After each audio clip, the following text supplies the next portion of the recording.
Chers amis, lors de notre dernier entretien, nous avons ouvert ensemble le 6e sceau du livre. Et vous avez vu qu'à cette occasion-là, il se passait des signes cosmiques importants avec un énorme tremblement de terre qui secouait toute la terre.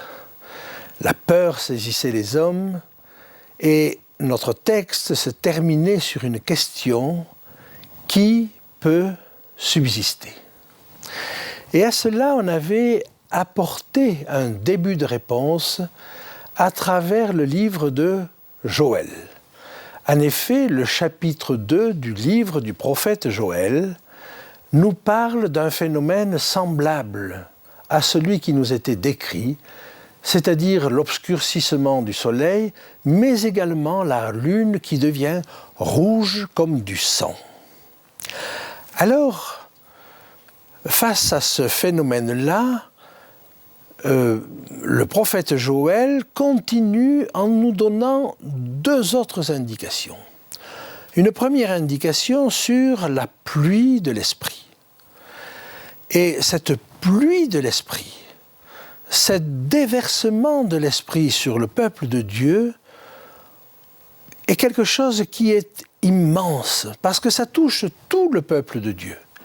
Et nous avions vu qu'à la Pentecôte, c'est-à-dire dans le temps de l'Église naissante, l'apôtre Pierre avait bien compris que ce texte de Joël, du prophète Joël, s'appliquait à son temps. Mais c'était au fond une réalisation partielle, parce que quelques-uns étaient touchés par cette pluie de l'Esprit.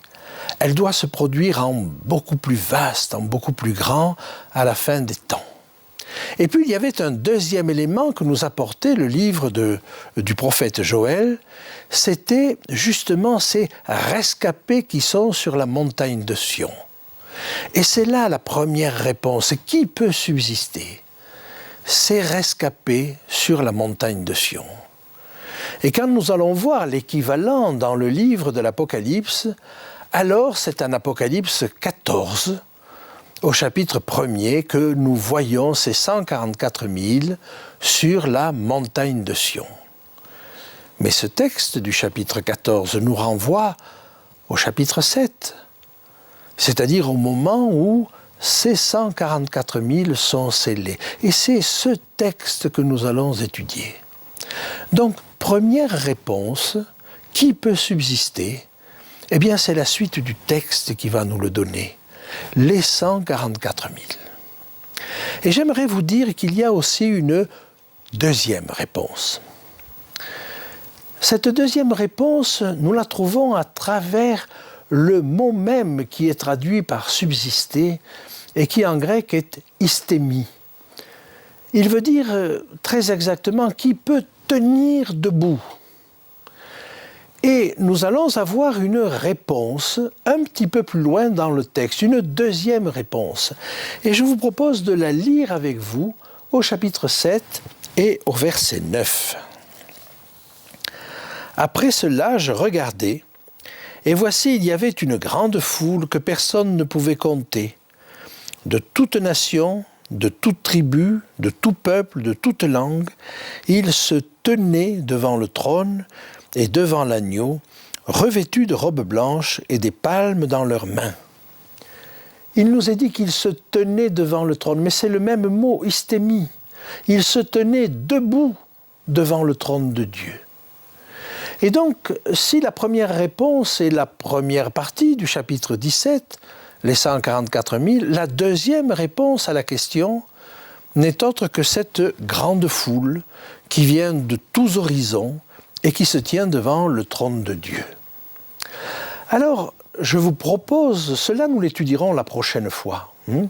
Mais pour l'instant, nous allons nous concentrer sur les 8 premiers versets du chapitre 7, et je vous propose que nous les lisions ensemble.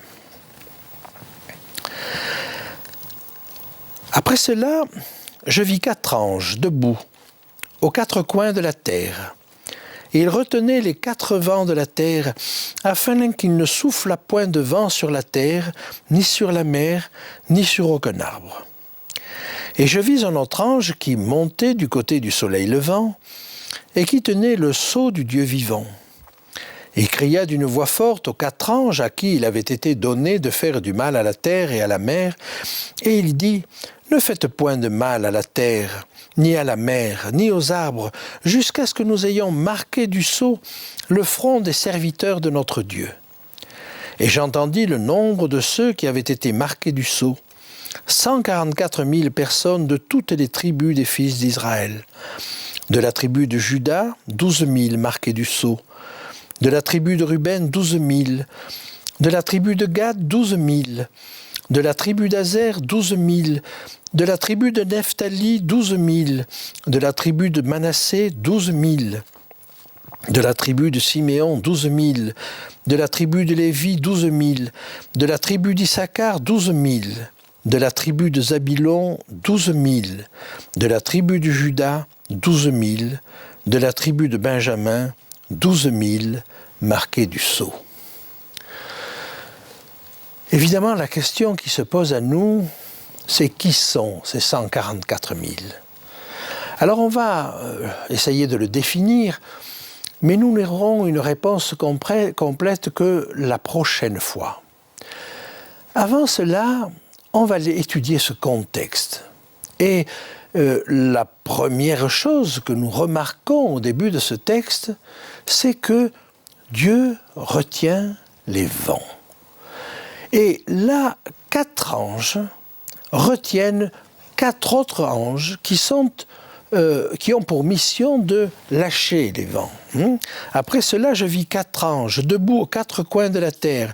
Ils retenaient les 4 vents de la terre, afin qu'il ne souffle point de vent sur la terre, ni sur la mer, ni sur aucun arbre. Notez qu'il est question des vents de la terre. C'est une expression unique dans toute la parole de Dieu. On connaît les vents des cieux, et en général ça désigne les 4 points cardinaux, mais ça peut désigner également des conflits de toutes sortes. Alors, ces 4 qui sont retenus, en réalité ce sont les forces du mal qui sont retenues.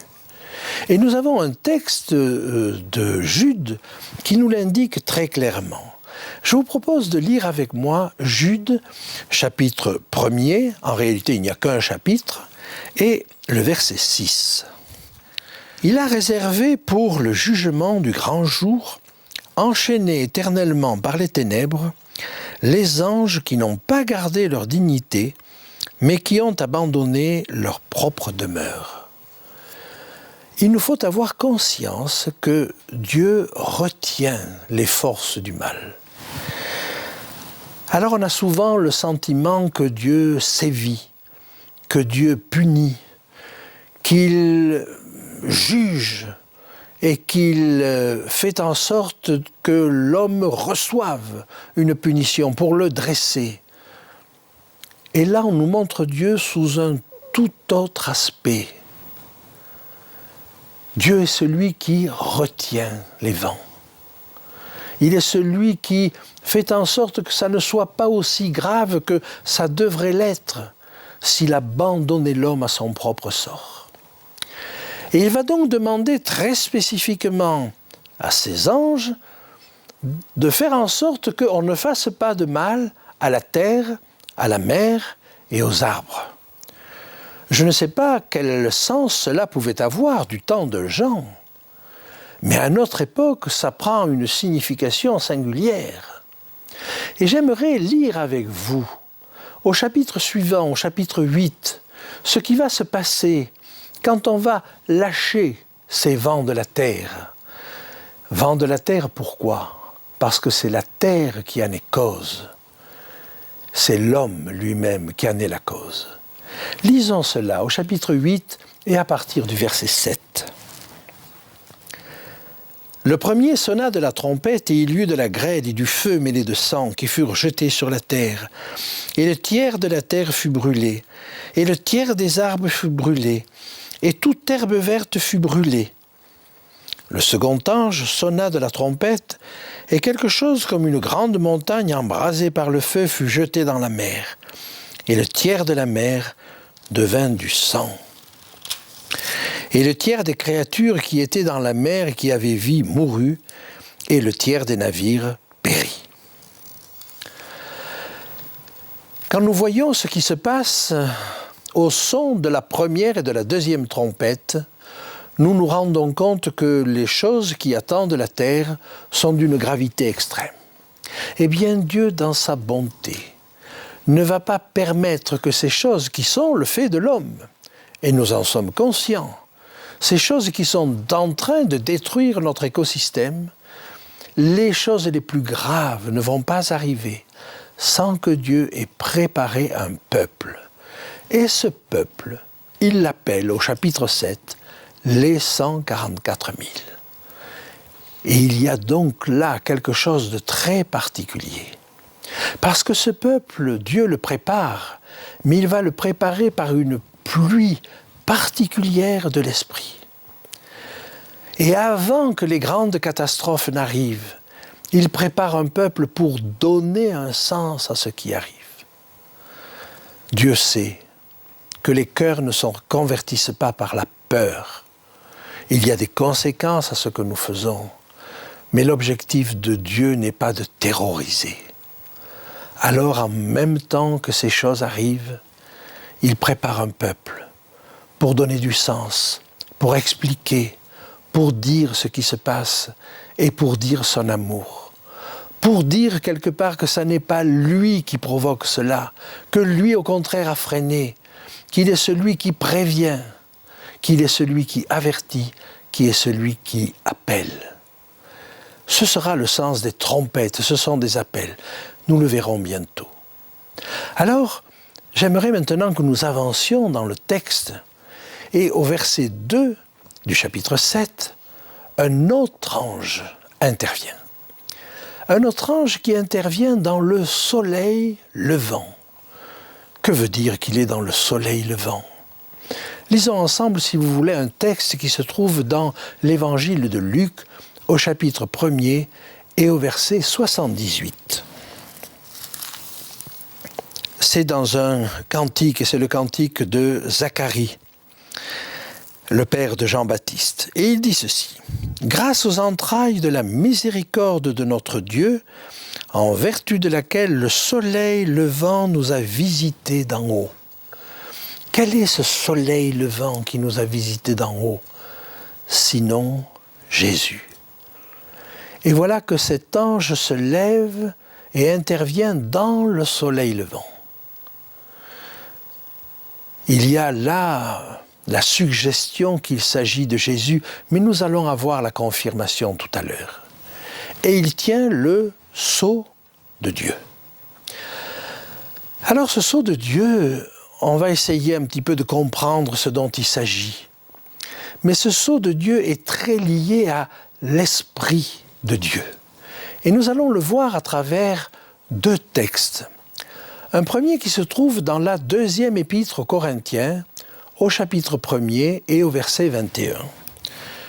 2 Corinthiens, chapitre 1er, verset 21.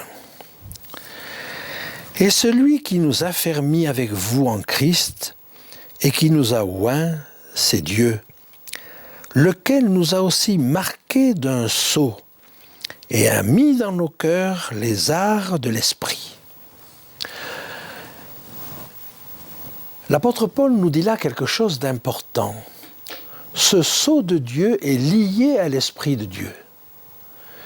Mais il est conscient que la démarche ne va pas jusqu'au bout. Et il parle des arts de l'Esprit. J'aimerais vous citer maintenant un deuxième texte qui se trouve dans l'Épître aux Éphésiens, au chapitre 4, les versets 30 à 32.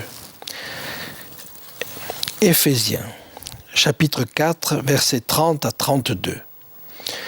N'attristez pas le Saint-Esprit de Dieu, par lequel vous avez été scellés pour le jour de la rédemption. Que toute amertume, toute animosité, toute colère, toute clameur, toute calomnie et toute espèce de méchanceté disparaissent du milieu de vous. Soyez bons les uns envers les autres, compatissants, vous pardonnant réciproquement, comme Dieu vous a pardonné en Christ.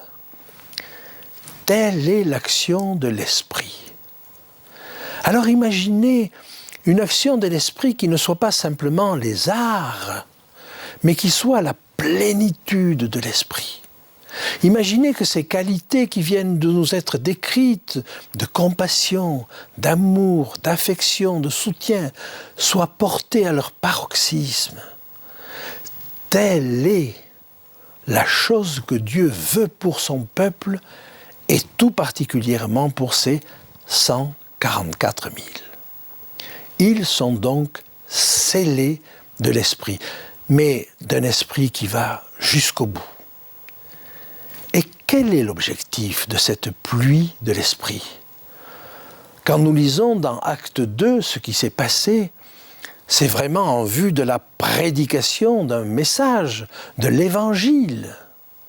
Ces 144 000 sont scellés de l'Esprit pour prêcher l'Évangile.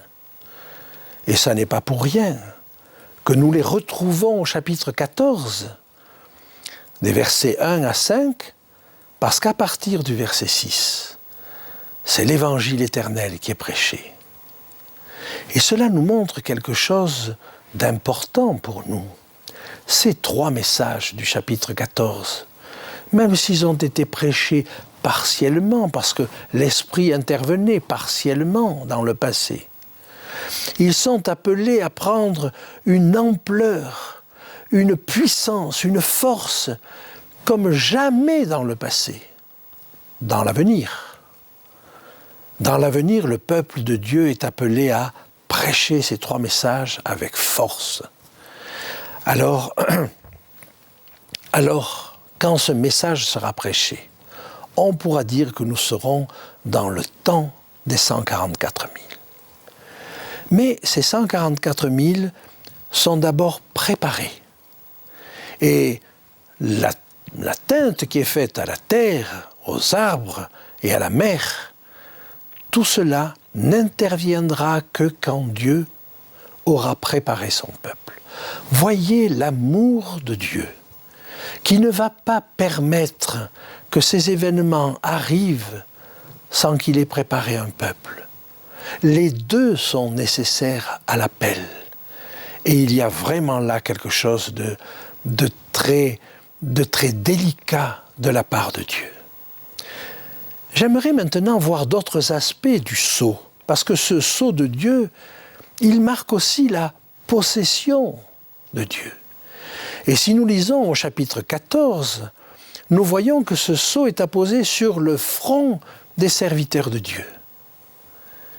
Et une fois qu'ils ont ce sceau, il est dit au verset 4 du chapitre 14 qu'ils suivent l'agneau partout où il va. Ce sceau a aussi valeur de protection. Et si l'on regarde à la 5e trompette, au chapitre 9, on voit que le fléau qui tombe là avec les sauterelles ne touche pas ceux qui sont marqués du sceau. Ce sceau a valeur d'immutabilité. Une fois que Dieu a scellé ses serviteurs, on n'y touche plus. Et comme le sceau ne vous donne pas le droit d'ouvrir la chose qui est scellée, de la même manière, comme Job, ils seront protégés. Oh, ça ne veut pas dire qu'ils ne subiront aucune épreuve, mais ils seront protégés. On ne pourra pas toucher à leur vie. Et j'aimerais maintenant vous amener jusqu'au dernier point de la signification de ce sceau. Ce sceau est signe de perfection. Vous avez 2 textes qui sont intéressants à cet égard.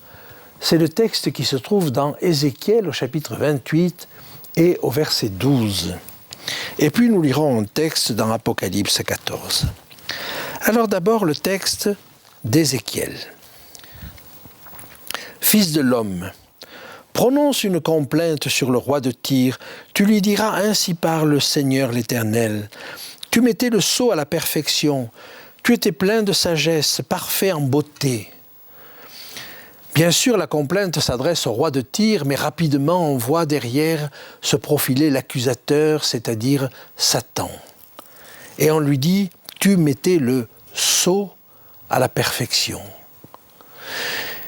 Un autre texte sera encore plus parlant. C'est le texte qui se trouve en Apocalypse 14, à la fin du passage qui décrit les 144 000. Et là, il est parlé aussi d'une perfection. Et je vous invite à le regarder. Apocalypse 14, le verset 5. Et dans leur bouche, il ne s'est point trouvé de mensonge. Le texte parle des 144 000, car ils sont irrépréhensibles. Voilà qui sont ces 144 000. Ceux qui ont reçu l'Esprit de Dieu dans un but bien précis, qui vont remplir une mission bien précise, celle d'apporter du secours à un peuple qui peut être à une terre qui est déboussolée. Maintenant, il y a là quelque chose qui devrait nous interpeller et nous dire, est-ce que nous voulons faire partie de ce peuple? On en a déjà parlé, mais de ce peuple qui reçoit l'Esprit, de ce peuple qui comprend la prophétie, qui sait où il en est, qui comprend que la terre est en train de se dégrader et qui va donner au milieu d'un monde en débâcle un message d'espoir. Dieu nous appelle tous à être de ce peuple.